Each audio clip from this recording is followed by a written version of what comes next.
मानो या फिर ना मानो, बात अलग किस्म की फील होती है जब कोई लेजेंड किस्म का बंदा आता है, because Goldberg is back and हाँ, वर्ल्ड चैंपियनशिप का मैच भी ऑफिशियल हो गया। Okay, hello chatters, my name is Rohit and you are watching Wrestle Chatter.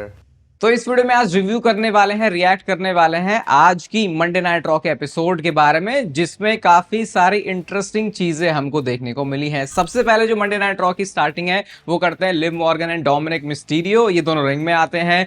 Dominik Mysterio, अब भी वो मामला चेंज हो गया। एक टाइम पे ऐसा लग रहा था कि शायद फैंस डोमिनिक के लिए चीयर करेंगे, लेकिन डब्ल्यूडब्ल्यू ने आई थिंक ऐसा चाहा कि इस चीज को हम कंटिन्यू ना होने दें, क्योंकि फिर वो डोमिनिक के कैरेक्टर के अगेंस्ट चला जाएगा। इसी वजह से आज बहुत टाइम बाद ऐसा फील हुआ, आई थिंक ऐसा है भी, कि डोमिनिक ने माइक पे कुछ बोला, तो डोमिनिक जब बोल रहे होते हैं तो क्योंकि क्राउड भूल चुका है कि हमको इसको थोड़ा चीयर करना है, तो आज जो है लोग उनको बू कर रहे थे। निकी बेला के बारे में बोलती है लिव मॉर्गन की, देख कैसे उसको गलत, मतलब उसको मैंने बजा दिया और बहुत ही हार्ड वे में उसने सीखा है कि कैसे मेरे से पंगे नहीं लेने होते हैं। वो क्या कर रही है घर पे बैठ के, बस टीवी देख रही है। मैं greatest women's tag team champion of all time हूं, Dominik greatest intercontinental champion of all time है, अब मुझे चाहिए सीधा ईओ स्काई के साथ मैच। और ऐसा बोलने के बाद ईओ स्काई निकल के भी आ जाती है। ईओ स्काई देखो, वैसे इंग्लिश में कोई अच्छे से प्रोमो नहीं कट कर सकती, लेकिन उनका कैरेक्टर ही थोड़ा अब इस तरीके का बन गया है कि ऐसा जरूरी बहुत लगता भी नहीं। ये थोड़ा सा ऐसा साउंड करेगा कि यार ये दोगली बात हो रही है, कि एक तरफ हम बोलते हैं कि माइक पे अच्छा होना चाहिए, लेकिन ईओ स्काई का कैरेक्टर कुछ अलग है। आई होप आप लोग समझ पा रहे हो कि मैं क्या कहना चाह रहा हूँ, और जो समझ पा रहा है वो कमेंट करके एक्सप्लेन भी कर सकता है, इसको मैं हार्ट दे दूंगा। तो ईओ स्काई आती है, कहती है यार चुप हो जा चल।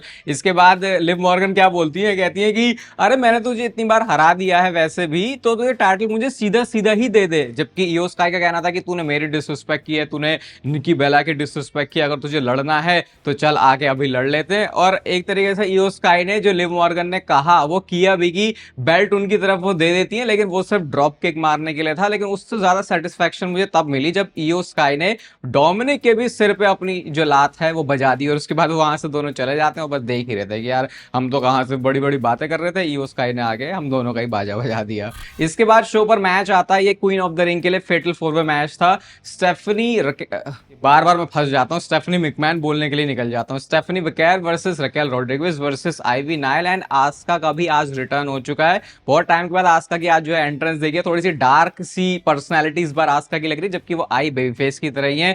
डेविल्स किस, हर मैच में यही देखने वाली बात होती है कि स्टेफनी बकेर इसको लगाएंगी कैसे। पहले वो लगाना जा रही होती, लेकिन रकेल ने आके उसको इंटरप्ट कर दिया, फिर उन्हीं को जाके एप्रन पे उन्होंने डेविल्स किस लगाया, और ऐसा लग रहा था कि शायद रकेल रोड्रिगेज ये वाला मैच जीतने वाली, क्योंकि तहाना बॉम्ब जब उन्होंने मारा तो पिनफॉल ऑलमोस्ट हो ही गया था, लेकिन किसी एक बंदी ने आके उनको पीछे से खींच लिया, और ये सुपरस्टार कोई और नहीं बल्कि मामी रिया रिप्ली थी। उसके बाद उन्होंने उनको रिंग में भी, रिंग के बाहर भी बजाया, एंड देन आस्का ने इसका फायदा उठाया और वो ये मैच जीत चुकी है। इसका मतलब कि यहां पे आ गया है एक काटने वाला ततैया। तो आस्का ने मैच जीत लिया, क्वीन ऑफ द रिंग के लिए वो आगे प्रोग्रेस कर चुकी हैं, और अब देखते हैं आगे ये जो मैचेस हैं वो कैसे प्रोग्रेस करते हैं और हमको कौन दिखता है इस पूरे टूर्नामेंट का विनर। इसके बाद शो पर नेक्स्ट आते हैं हमारे नए वर्ल्ड हेवीवेट चैंपियन गुंथर, और गुंथर को देखने के लिए मैं बड़ा ही एक्साइटेड था। और मेरे को तो गुंथर वैसे बड़े स्टार वाली फील देखो देता है। कई बार ऐसा होता है कि सुपरस्टार्स को पुश भी कर दिया, बड़े लेवल पे भी लेके चले गए, चैंपियनशिप भी जीत गया, लेकिन उसके बाद भी वो फील नहीं आती। लेकिन गुंथर के लिए बात मैं बोल नहीं सकता।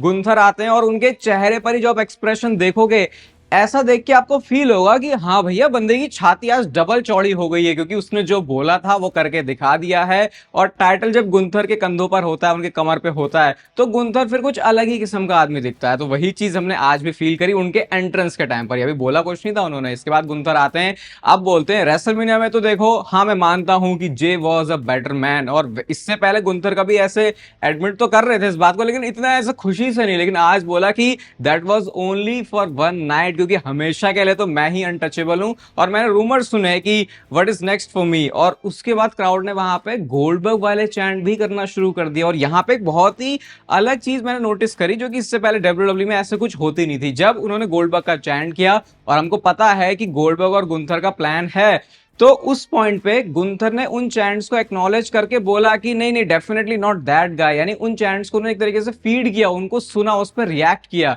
जबकि डब्ल्यूडब्ल्यू में पहले ऐसा होता नहीं था, कि अगर ओरिजिनली ये प्लान है तो वो उसको थोड़ा सरप्राइज एलिमेंट की तरह बचा के रखते, लेकिन अभी वो चीज हुई नहीं। ऐसा सरप्राइज भी क्या, 20 सेकंड का ही सरप्राइज बचा सकते थे अगर गुंथर कुछ उसके बारे में ना बोलते या बोलते। उसके बाद कहते हैं उस बंदे को तो मैंने ऑलरेडी उसकी फैमिली के सामने ही जो लेसन है वो दे दिया है। अब गुंथर गोल्डबर्ग से आगे बढ़ चुके हैं, वो सेथ रॉलिंस की बात करते हैं, कहते हैं मुझे पता है सेथ रॉलिंस उसके पास में ब्रीफकेस है और उसका टारगेट मैं हूं। तो सेथ रॉलिंस देर मत कर, अभी तू बाहर निकल के आ जा। एक्सपेक्टेशन थी सेथ रॉलिंस के आने की गुंथर के लिए, लेकिन निकल के आए बाहर ऑब्वियसली बिल गोल्डबर्ग। उनका थीम सॉन्ग हिट होता है, उस पर अच्छा पॉप भी मिला। मैं थोड़ा सा इस चीज को लेके भी सोच रहा था कि क्या गोल्डबर्ग को रिएक्शन मिलेगा, क्योंकि रिसेंट टाइम में जैसे गोल्डबर्ग के लिए माहौल बना है सोशल मीडिया पे, या फिर पहले भी अगर आप देखोगे तो लोग टर्न हो गए थे उनके ऊपर, लेकिन आज वैसी चीज कुछ हुई नहीं है। गोल्डबर्ग आते तो गोल्डबर्ग वाले जो चैंट है वो लग रहे थे, इतना ज्यादा फ्रेश लग रहा था ना भाई गोल्डबर्ग। आप देख के जैसा हमने लास्ट टाइम गोल्डबर्ग को देखा था डब्ल्यूडब्ल्यू में, वैसा ही लग रहा है ना। आपको देख के लगेगा कि बॉडी थोड़ी सी ढली है, वो चेहरे पे जो ताजगी है वो आपको साफ साफ गोल्डबर्ग के दिख जाएगी। और सीधा वो रिंग के अंदर घुसे तो उसके बाद लोग भी उनके लिए चैंट वहां पे कर ही रहे थे।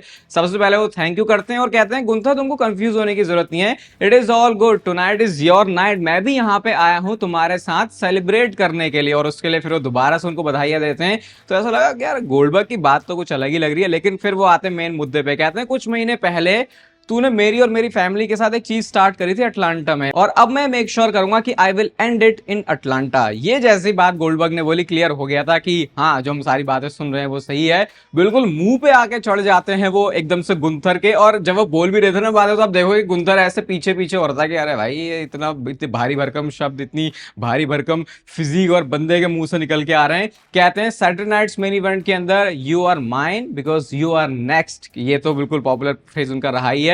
इसके बाद गुंथर के थोड़े चेहरे से हवाइयां देखो उड़ी हुई थी। और गुंथर जो भी कुछ करता भाई वो इतना ज्यादा रियल फील होता है। अगर वो बेल्ट के साथ एंट्री कर रहा है तो लग रहा है कि वो कितना प्राउड है, वो सही में चैंपियन है। अगर वो डरा है तो देख के पूरा लग रहा है कि भाई अंदर से उसकी आत्मा तक डर गई है गोल्डबर्ग को देख के। तो अगले महीने जो सैटरडे नाइट्स मेन इवेंट होने वाला है, वहां पे गोल्डबर्ग फाइट करने वाले हैं वर्ल्ड हेवीवेट चैंपियनशिप के लिए गुंथर के सामने। तो मतलब कि वो जो हम सारी बात सुन रहे थे कि जे उसो के पास से टाइटल गया, वो इसीलिए गया क्योंकि गुंथर और गोल्डबर्ग के मैच को डब्ल्यूडब्ल्यूई वर्ल्ड चैंपियनशिप के लिए बनाना चाह रही थी। अब मुझे नहीं पता कि अगर ऐसा प्लान नहीं होता तो क्या जे उसो के पास बहुत बहुत लंबे टाइम तक के लिए वो जो टाइटल है वो रहता। लेकिन इससे ये भी पता चलता है कि डब्ल्यूडब्ल्यूई के लिए ज्यादा बड़ी चीज है ये गुंथर और गोल्डबर्ग का मैच। तो फिर ये भी काफी हद तक बयां करता है कि डब्ल्यूडब्ल्यूई कितना ही बहुत सीरियस सोच रही थी जे उसो को एज वर्ल्ड हेवीवेट चैंपियन। अब इसके ऊपर भी रिकीशी का कोई अच्छा वाला रिएक्शन आ जाए, कुछ कॉमेंट्स आ जाए, तो वो सुनने में थोड़ा सा और मजा आ जाएगा। बाकी मैच जो है इनका ऑफिशियल हो चुका है। इसके बाद शो पर मैच आता है AJ Styles versus JD McDonagh के बीच में। बहुत ही ऑब्वियस सा रिजल्ट है इस मैच का। स्टाइल्स क्लैश के साथ वो ये जो मैच है वो जीत जाते हैं। डोमिनिक आए, उसके बाद उनके ऊपर ये फोरआर्म हिट करने के लिए जाते हैं, लेकिन फिन बैलर ने आके डोमिनिक मिस्टीरियो को बचा लिया है। ये वो मूवमेंट है जो कि रिसेंटली हमको ज्यादा कुछ देखने को मिला नहीं है कि कुछ मदद करें फिन बैलर डोमिनिक की। और उसके बाद एजे स्टाइल्स वहां से टाइटल ही लेके चले जाते हैं डोमिनिक मिस्टीरियो का। तो वो ऐसे थे कि अब इस टाइटल के पीछे मैं पड़ गया हूं। बैक से जब वो निक ऑल्डिस से मिलते हैं तो टाइटल उन्होंने हैंड ओवर किया और night of champions Saudi Arabia के शो के लिए एजे स्टाइल्स और डोमिनिक मिस्टीरियो का इंटरकॉन्टिनेंटल चैंपियनशिप के लिए मैच ऑफिशियल हो चुका है। ये चीज आउट ऑफ नोवेयर आई क्योंकि मुझे ऐसा लग रहा था एजे स्टाइल्स के साथ कुछ होगा, फिर जिस तरीके से वो गायब हो जाता है लगता कुछ नहीं होगा, लेकिन अब उनको चैंपियनशिप के लिए ही मौका दे दिया गया है, जो कि अच्छी बात है। तो चलो अब ये इंटरकॉन्टिनेंटल चैंपियनशिप के साथ भी चीजें इंपॉर्टेंट फील होगी। वैसे डोमिनिक काफी अच्छा काम कर रहे हैं और एजे स्टाइल्स के साथ बुकिंग में आना थोड़ा सा उनके लिए चीजों को और बेटर बना देगा।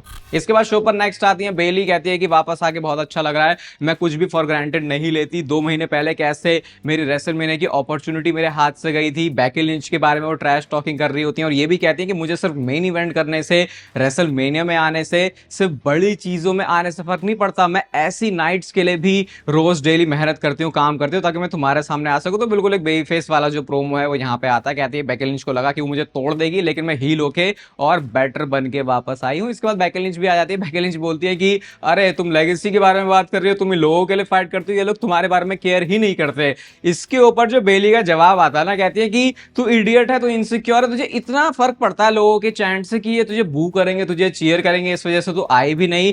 ये पता है तुझे कि ऐसी बड़ी बड़ी अपॉर्चुनिटीज के लिए लड़ना पड़ता है, या फिर इतना सब कुछ समझने के लिए तेरा सिर तेरे पिछवाड़े से बहुत दूर है। ये थोड़ा ट्रांसलेशन में अजीब लगेगा, लेकिन ऐसा ही कुछ उन्होंने बोला था बेकी लिंच को। मतलब ये कहना चाह रही थी दिमाग है तेरे अंदर कि नहीं। इसके बाद जो सवाल है बेकी लिंच ने वही पूछा, क्या तुझे याद है कि ये जो टाइटल जीतते हैं, जो गोल्ड है, वो कैसा फील होता है। इसके बाद मैच की तरफ ही जा रहे होते हैं, लेकिन बेकी लिंच ने बोल दिया यार आज तो मैं नहीं लड़ने वाली इसके लिए। बेकी लिंच इसके बाद जो मारने की कोशिश भी करती है बेली को, लेकिन मार मोर के उन्होंने ही भगा दिया। और अगले हफ्ते के लिए इनका मैच ऑफिशियल हो चुका है, जहां पर अपनी विमेन्स इंटरकॉन्टिनेंटल चैंपियनशिप को ऑन द लाइन रखना भी पड़ेगा। लायरा वाल्किरी भी सब कुछ साइड से देख ही रही है, तो अभी वो इक्वेशन से बाहर नहीं हुई है। इसके बाद बैक स्टेज से जे उसो आते हैं और मैंने बोला था ना कि जे उसो टाइटल हारेगा तो उसके बाद क्या पता थोड़ा सीरियस वे में दिखा दो। वैसे तो उन्होंने हक दिया था मंडे नाइट रॉ के बाद ही, जिस तरीके से वो बाद में बोल रहे होते हैं अपने बच्चे को तूने ब्रश किया, ये सब फालतू की बातें, कोई ऐसा लगा नहीं कि बंदे को दुख भी हुआ है टाइटल हारने का। बैक स्टेज से फेटल 4 वे के लिए वो यही बोल रहे हैं 4 लेटर्स 1 वर्ड ईट का, अभी भी उनका वही चल रहा है, तो ऐसा कुछ सीरियस लेने की जरूरत है नहीं। अब आप आराम से बैठ के जे उसो की सिर्फ एंट्रेंसेस को एंजॉय कर सकते हो, उसके लिए उनके पास टाइटल होने की जरूरत नहीं है। वो चीज अब आपको आज के मंडे नाइट रॉ में भी फील हो गई होगी बहुत अच्छे तरीके से। इसके बाद शो पर एक अनफॉर्चुनेट चीज भी होती है, Liv Morgan versus Kairi Sen का मैच था। बिल्कुल शुरू ये हुआ था लेकिन इस तरीके से वो गिर गई कि उनके शोल्डर में लग गई है। और देखो जो मैं बोलता हूं ना कि ये इतने हाई रिस्क वाले जो मूव्स है वो करते हैं, ये थोड़े से भी गड़बड़ हो जाए तो कुछ भी हो सकता है। सोचो वहां पे तो कुछ वो कर भी नहीं रहे थे, उस वजह से रियल एक इंजरी हो गई है लिव मॉर्गन को। मैच वहीं पे उन्होंने रोक भी दिया, शोल्डर डिसलोकेट इनका हो गया। थोड़े टाइम के लिए इनको टीवी से ऑफ ऑब्वियसली रहना पड़ेगा, क्योंकि ऐसी एथलेटिक चीजों के लिए जब तक वो पूरी तरीके से फिक्स नहीं हो जाता दोबारा से लिव मॉर्गन आ नहीं सकती। तो होपफुली जल्दी से उनकी ये जो चीज है वो ठीक हो जाए, अच्छी हो जाए, क्योंकि ये लास्ट चीज है जो कि WWE फैंस देखना चाहते हैं कि इंजरी की वजह से कोई सुपरस्टार बाहर हो जाए। तो होपफुली जल्दी से वापस आ रही है लिव मॉर्गन। इसके बाद शो पर एक बैक स्टेज सेगमेंट था सैमी ज़ेन का, और यहाँ पे उनसे पूछा जा रहा है किंग ऑफ द रिंग के मैच के बारे में। कैरन क्रॉस निकल के आ जाते हैं, वो कहते हैं अबे सैमी ज़ेन तेरे बस की तो कुछ भी नहीं है, तू सिर्फ जाके लड़ेगा, रैंडी ओर्टन तुझे हरा देगा, ये कर देगा वो कर देगा। तो सैमी ज़ेन कहते हैं भाई मेरा फोकस अभी पूरा किंग ऑफ द रिंग के अंदर है, इसके बाद मैं तेरे से निपट लूंगा अच्छे से एक मैच में। तो कैरन क्रॉस ने काइंड ऑफ उनको ट्रिक कर दिया है एक मैच की तरफ लेके जाने के लिए। और कैरन क्रॉस जब स्क्रीन पे आए थे तो लोगों ने चीयर भी किया था, पॉप भी किया था। तो आई थिंक ये छोटी छोटी चीजें हैं जो कि नोटिस की जाएंगी अगर कैरन क्रॉस के साथ आगे जाके कुछ अच्छा होने वाला है। बाकी बैक स्टेज एक छोटा सा मूवमेंट भी उन्होंने दिखाया था जहां पे ग्रेसन वॉल और ऑस्टिन थ्योरी अभी भी लड़ रहे हैं। कितनी बार लड़ेंगे, कितनी बार बहसें करेंगे को कुछ नहीं पता, और इसके बारे में ज्यादा बोलूंगा नहीं क्योंकि खाली में दिमाग खराब ही होगा और ज्यादा कुछ नहीं है। अब आते हैं हम शो के मेन इवेंट की तरफ, जो कि था Jey Uso versus Rusev versus Sheamus versus Bronson Reed का मैच, फेटल 4 वे। जे उसो की यीट वाली वैसे ही पूरी एंट्रेंस है, ब्रॉन्सन रीड के साथ पॉल हेमन भी आते हैं उस ब्रीफकेस के साथ। तो वो एक छोटी सी डिटेल है जो कि हमको नोटिस करनी चाहिए कि अगर ब्रॉन्सन रीड भी कोई सिंगल्स मैच करने के लिए आ रहा है तो पॉल हेमन उनके साथ है। भारी भरकम किस्म का ये मैच है। एक वो मूवमेंट बहुत सही लगा मुझे जब शेमस ने नहीं ब्रॉन्सन रीड ने शेमस को उठा के पीछे बैरिकेड पे फेंक दिया और उनको लगाया तो गिर चुका है, लेकिन वहीं से आके जो उन्होंने 10 नहीं 20 बीट्स बजाई हैं ब्रॉन्सन रीड की छाती के ऊपर। लास्ट मैच इतनी फास्ट पेस पर था कि एक सेकंड के लिए भी आप जो अपनी पलक है वो भी नहीं झपका सकते थे। रूसेव ने सबसे पहले एक्कोलेड में फंसाया जे उसो को, शेमस आते उन्होंने ब्रो किक मार दी उसके बाद रूसेव को। इसके बाद ब्रॉन्सन रीड ने सुनामी लगा दी शेमस को, फिर जे उसो आते हैं और उन्होंने हक किया ब्रॉन्सन रीड को। स्प्लैश के लिए वो जाते हैं लेकिन ब्रॉन ब्रेकर वहां से निकल के आ जाते हैं। इसके बाद सैमी ज़ेन आ गए उसको इक्वलाइज करने के लिए, क्योंकि वो ब्रॉन ब्रेकर को ठोकने लग जाते हैं। ब्रॉन ब्रेकर ने उठा के सैमी ज़ेन को उधर अनाउंसर डेस्क के ऊपर इतनी आराम से फेंका है, और उसके बाद पेंटा आते हैं जिन्होंने बाहर उड़ी मारी, और वो उड़ी ऐसी थी कि ब्रॉन ब्रेकर तो साइड में निकल लिए बेचारे, मुझे तो लग रहा पूरी पेंटा कोई वहां पे लगी। अब ब्रॉन्सन रीड को देख के ऐसा लग रहा था भाई अपना ड्राइवर उन्होंने लगा दिया। सुनामी के लिए वो जाते हैं, शायद वो मैच जीत जाते हैं यहाँ पे, लेकिन निकल के आ जाते हैं एलए नाइट जिन्होंने ये मैच जो है उनको कॉस्ट करवा दिया है। उसके बाद जे उसो एक बार फिर से सुपर किक करते हैं, हक करते हैं, एंड देन उसके बाद स्प्लैश लगा के 2 बार उन्होंने ये मैच जीत लिया, यानी कि वो एडवांस करेंगे। और अब कोडी रोड्स और जे उसो का मैच होगा जिसके बाद हमको पता चलेगा कि जो लास्ट राउंड है उसके अंदर कौन जाने वाला है। इसके बाद सेथ रॉलिंस की एंट्रेंस होती है, उनको आया था भाई बहुत ज्यादा गुस्सा, कपड़े वपड़े अपने पूरे उतार ही रहे होते, इतना सज धज के आया था बंदा, बिल्कुल 1 मिनट का टाइम उसने अच्छे से लिया कि वो अपने कपड़े उतारे। अब वो मारने की तरफ जा रहा होता है जे उसो को, लेकिन फिर कोडी रोड्स निकल के आ जाते हैं और कोडी रोड्स के बिल्कुल सामने आके फेस टू फेस खड़े हुए थे, जहां पे होली शिट के भी जो चैंट्स है वो हमने देखे। और सेथ रॉलिंस ने एक बार फिर से कोडी रोड्स को देख के अपने जो कदम है उनको पीछे हटा लिया, जो कि शायद एक स्टोरी लाइन की तरफ भी इशारा कर सकता है। एंड देन एंड में कोडी रोड्स और जे उसो एक दूसरे को देख रहे होते, ये रियलाइज करते हुए कि अब हमको लड़ना है, लेकिन अभी तो फिलहाल दोनों के बीच में जो भाईचारा है वो अच्छी तरीके से दिख रहा है। आज की मंडे नाइट रॉ को मैं रेट करूंगा 4.25 स्टार। काफी सारी इंपॉर्टेंट चीजें और इंटरेस्टिंग चीजें और एंटरटेनिंग चीजें हमने मंडे नाइट रॉ पर देखी है। बाकी इस वीडियो को यहां तक देखने के लिए इस वीडियो को लाइक कर देना, चैनल को सब्सक्राइब कर दो ऐसे और मस्त WWE से रिलेटेड कंटेंट के लिए। बाकी तब तक फिर लेते रहो जिंदगी के मजे।